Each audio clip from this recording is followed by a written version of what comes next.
There's a lot of new credit card and brand partnerships going on these days, but not all of them are always good. Today, we're going to talk about the Bilt healthcare partnership and whether or not it is something you should consider. My name is Sean, and I'm here with my co-host. Hi everyone, I'm Sherwin, the other half of the Credit Card BS podcast. Today's episode is all about this brand new shiny partnership between Bilt and Walgreens. I've seen a lot of people get super excited about this partnership, but we're really going to delve in and see whether it's worth our time, whether it's a scam or not. So let's run through what the main benefits of this partnership are. So they have this thing, first of all, called automatic FSA or HSA savings. I'll get into details on what FSA and HSA are. But essentially, their whole deal is if you use their, a linked debit or credit card in your Bilt account, so it doesn't have to be the Bilt card, it will automatically identify FSA or HSA eligible purchases whenever you spend at Walgreens. It'll reimburse those out of your HSA account. Okay? Seems cool, but there's a big catch to it, which I'll get to in a second. Another kind of cool sort of perk is that Bilt members can earn 1x points on Walgreens purchases, 2x Bilt points on Walgreens branded items, and 100 Bilt points on prescription refills. This is on top of your usual credit card rewards. So this one I sort of like because it's independent of the credit card rewards, and you can stack this on a different credit card other than Bilt card. So my go-to card for prescription pharmacy stuff is usually one of the Chase Freedom cards, Unlimited or Flex. They both have 3x on drugstores. So I could see, getting 3x on my Freedom plus another 1x or 2x from Bilt being a good combo. So I'm okay with this one. And then they have this complimentary photo prints. Bilt members will have access to free photo prints at their neighborhood Walgreens pharmacy. Okay, cool. Not much for us to talk about there, but I have my Kodak camera. I need to get my photo prints, man. Well, you can buy your own printer, but anyway. Yeah. So I want to talk about this FSA HSA thing because I think there's a lot of overhype about this. I think actually I'm going to make a bold statement here, and I'll try to back up. So HSA stands for Health Savings Account. I would say for many young people, using HSA funds for your current day-to-day health expenses is a terrible idea. I'll tell you why. So let's back up a little bit and talk about what an HSA is. So HSA stands for Health Savings Account. It's sort of a tax-advantaged account authorized by the IRS that you can have, but you're only eligible to contribute to an HSA if you're under a high deductible health plan. So, I'm not going to go into too much detail about a high deductible health plan versus different healthcare insurance that your employer might have, such as a PPO. You kind of have to do your own research and figure out what's best for you. But assuming you have an HSA, that means you have a high deductible health plan. Does this partnership make sense for you? So HSA, again, as I said, it's a tax advantaged account. So when you contribute money from your paycheck into your HSA, that's going to come in tax free, which is super awesome. So that's going to be, you're going to contribute pre-tax dollars. So the amount you put in from your paycheck into the HSA is not going to be taxed, assuming you're eligible, unless you live in California or New Jersey, in which HSA is treated as a regular brokerage account and you will pay taxes on those. But for federal and for other states, it's going to be tax advantage accounts. Okay. And then what's cool is when you reimburse expenses, qualified medical expenses as defined by the IRS from your HSA, that's going to come out of your account tax free too. And the HSA can be an investment account.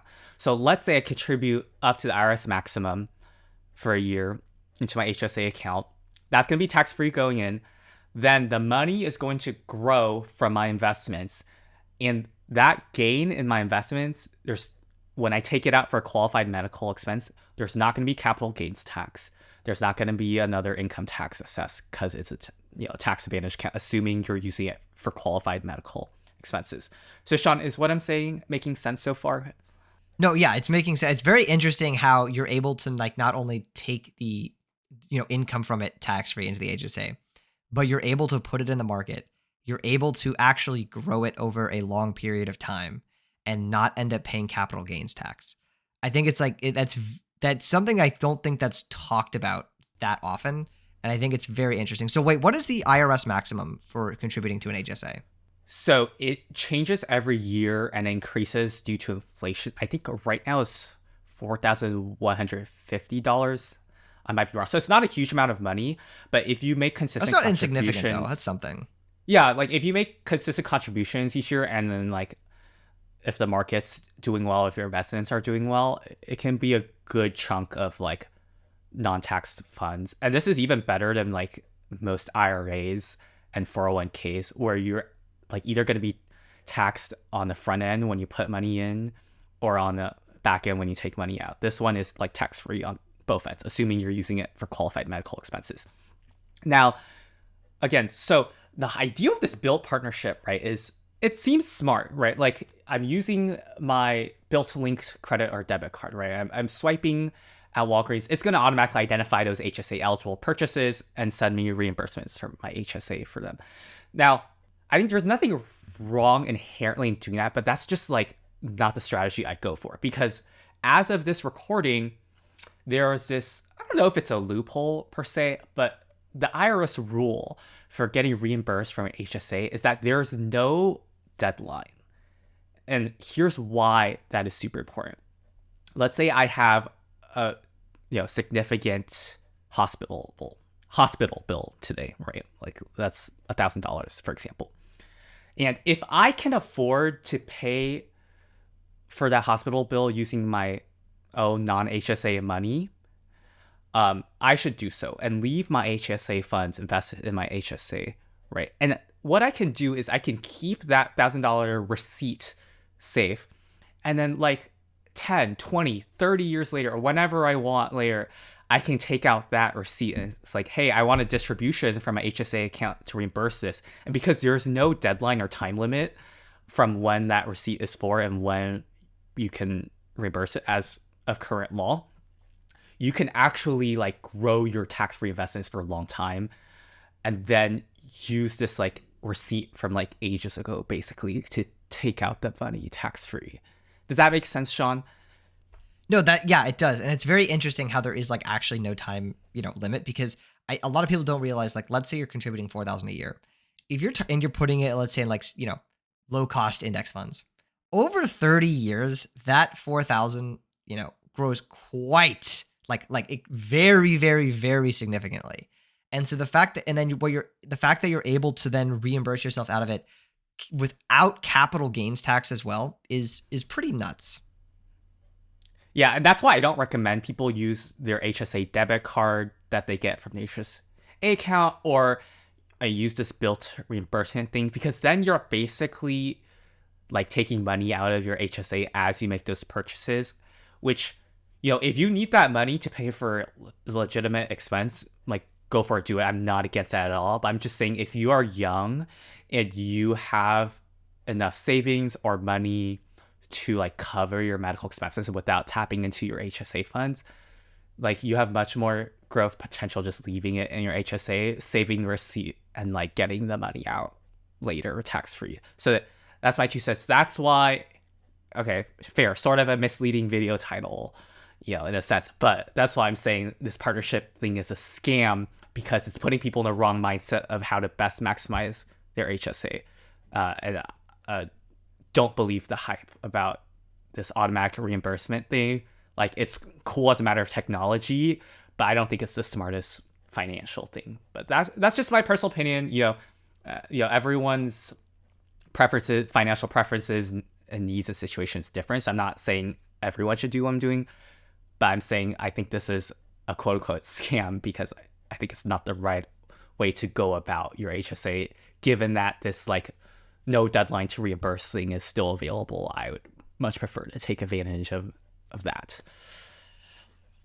Yeah, I think it's really interesting to see the trend of these partnerships among brands, and how a lot of the focus has been entirely on how to spin it, and so much less on providing significant value to the users. Right? I think like on paper, this is one of the, this is like a prime example of that. of it seems really nice and convenient, right? To be able to use like any linked, debit or credit card, get reimbursed from HSA. It's not necessarily something that's like really giving me much value as a user. If anything, it's actually discouraging me from getting significant value.